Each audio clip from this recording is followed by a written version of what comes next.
উপদেষ্টা আসিফ মাহমুদ ভূঁইয়ার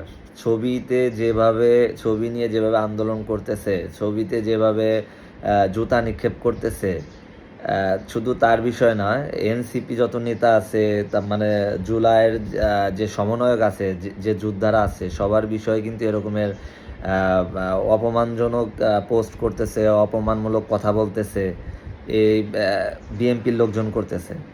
এই বিএনপির জন্য এই ছাত্ররা কি করছে? এদের জীবন বাজি রাইখে এই জুলাই আগস্টের আন্দোলন কিন্তু এরা একটা জায়গা নিয়ে গেছে।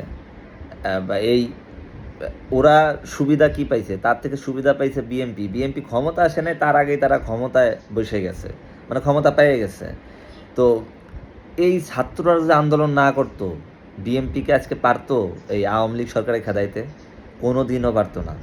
তো এত বড় একটা উপকার যারা করলো, তাদের এখন ভুলে যাইয়ে, তাদের সাথে না থেকে তাদের বিরুদ্ধে যাইয়ে তাদের সাথে যে আচরণ করতেছে, এইটা আমি মনে করি যারা সাধারণ জনগণ, তারপরে যারা ছাত্র, যারা এই আন্দোলনের সাথে যারা জড়িত ছিল, কিছু রাজনৈতিক দল বাদে, যারা এই রাজনৈতিক দল তো জীবনেও পারতো না এই সরকারে নামাইতে, যদি মন তো জনগণ আর ছাত্ররা না নামতো। এই ছাত্ররা নামছে দেখেই কিন্তু এই আন্দোলনটা সফল হয়েছে।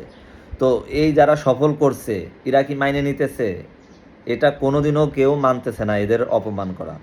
এই বিএনপি কিন্তু এই এই ভুলটা করতেছে, ওদের নিজের ঘরে আরও সমস্যা হইতেছে। এই ছাত্রদের অপমান করার, এই যে ছাত্রদের সাথে যে ব্যবহার করতেছে, এই ছাত্রই কিন্তু এত নর্মালভাবে নিলে হবে না। 1951-52 সালে যে ভাষা আন্দোলন হলো, এই ছাত্ররাই কিন্তু মেন ফার্স্টে আগাইছে এবং এদের উপরে গুলি মারছে। 1971 সালে যে যুদ্ধ শুরু হলো 25শে মার্চ রাত্রে, এই ঢাকা বিশ্ববিদ্যালয়ের ছাত্রদের বুকের কিন্তু গুলি মেরে প্রথমে এই যুদ্ধটা শুরু করে পাকিস্তান, ঠিক আছে? আর তারপরে ইরশাদের আমলে 1989 সালে যে আন্দোলন হলো, এই ঢাকা বিশ্ববিদ্যালয়ের ছাত্ররাই কিন্তু আন্দোলন করে ইরশাদের নামাইছে। 24 সালে যে আন্দোলন হলো, এই ছাত্ররাই, ঢাকা বিশ্ববিদ্যালয়ের ছাত্ররাই কিন্তু এই আন্দোলন করে নামাইছে। এটা বুঝতে হবে, ছাত্ররা কিন্তু এত সহজভাবে নিলে হবে না। এই ছাত্ররাই আমাদের দেশের মেন পয়েন্ট, এটা আপনার মাথায় নিতে হবে। এই ছাত্রদের সাথে যারা যুদ্ধ করছে, কোনো কালেই তারা পারে নাই। হয়তো আপনি যুদ্ধ করতেছেন, মনে হচ্ছে ছাত্ররা সহজ, আসলে এই ছাত্রদের সাথে আপনি যুদ্ধ করে লাস্টে আপনি জিততে পারবেন না। এটা পাকিস্তান পারে নাই, ইরশাদ পারে নাই, আওয়ামী লীগ সরকার পারে নাই, এই বিএনপিও পারবে না। এই বিএনপির বোঝা উচিত। এই বিএনপিরে কিন্তু এই সাধারণ জনগণ, ছাত্ররা অনেক মানে পক্ষ দিছে, অনেক ভালোবাসতো। কিন্তু এই আওয়ামী লীগ সরকার চলে যাওয়ার পর বিএনপির যে কার্যক্রম, এইগুলো দেখার পর থেকে এই সাধারণ জনগণ এখন আওয়ামী লীগের উপর যতটুকু রাগ ছিল, তার থেকে এখন বেশি রাগ বিএনপির উপর। এইটা বিএনপির বোঝা উচিত। এটা আপনাদের যারা বিএনপি করেন তাদের বোঝা উচিত। ছাত্রদের সাথে কখনো লাগতে যাওয়া উচিত না। এই ছাত্ররাই কিন্তু দেশের মেন প্রেক্ষাপট সৃষ্টি করে রাজনীতিতে। আর একটা দলের যত আপনি ক্ষমতা বানান, যত কিছুই হন না কেন, এই ছাত্রদের ছাড়া, ছাত্রদের বিপক্ষে আপনি কিছু করতে পারবেন না।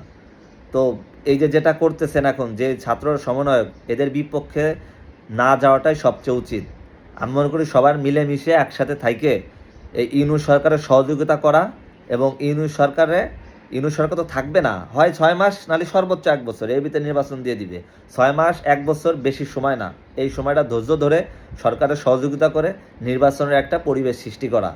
এই এখন সমন্বয়কদের এই অপমান করার টাইম না। এতে আপনারা বিএনপি বেশি ক্ষতিগ্রস্ত হবেন। আর ছাত্রদের সাথে লাগতে যায় না। ছাত্রদের সাথে লাগতে যাইয়ে কোনো দলই কিন্তু টিকতে পারে না। আজ হোক কাল হোক, আপনাদের পরাজিত হতেই হবে।